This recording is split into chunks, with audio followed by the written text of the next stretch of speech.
சென்னையில் ஆபரண தங்கத்தின் விலை கடந்த 4 மாதங்களில் சவரனுக்கு சுமார் 30,000 வரை அதிரடியாக குறைந்தது நுகர்வோருக்கும் முதலீட்டாளர்களுக்கும் பெரும் வாய்ப்பாக அமைந்துள்ளது.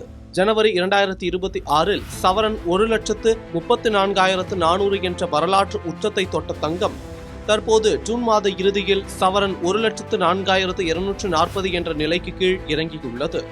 இது குறித்து கோல்டு குரு சாந்தகுமாரிடம் பேசுகையில், முழுக்க சர்வதேச அளவுல ஏற்பட்டிருக்கக்கூடிய மாற்றம், அதாவது சொல்ல போனா இந்த அமெரிக்கா ஈரான் வார், அதுதான் இப்ப கடந்த ஒரு 4 மாதங்களா ஓடிட்டு இருக்க பிரச்சனை. அதனையொட்டி ஒவ்வொரு நிகழ்வுகளும் வந்துகிட்டே இருக்கு. அதனாலதான் இந்த அளவுக்கு மிகப்பெரிய ஏற்றம் இறக்கம் எல்லாமே.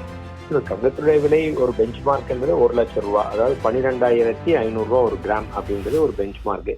அதுக்கு கீழே குறையறதுக்கு வாய்ப்பு இல்லை, அதுக்கு மேல ஏறுறதுக்கு ஏறி இறங்கிறதுக்கும் வாய்ப்பு இருக்கு. 100% சர்வதேச அளவில் ஏற்பட்டக்கூடிய மாற்றங்கள் தான். அதுவும் குறிப்பா சொல்ல போனா இந்த போர் அமைதிக்கு திரும்பினுச்சு, அதனால ஒரு பக்கம் விலை ஏற்றம் விலை இறக்கும். அதுக்கப்புறம் திருப்பி அந்த பாயிண்ட் போட்டு போர் ஆரம்பிச்சது திருப்பி ஒரு விலை கம்மியாச்சு. இந்த மாதிரி மாற்றங்கள் வந்து அப்பப்போ என்னென்ன நிகழ்வுகள் நடக்குதோ அதை வச்சுதான் இதனுடைய முழுக்க விலை நிர்ணயிக்கப்படும்.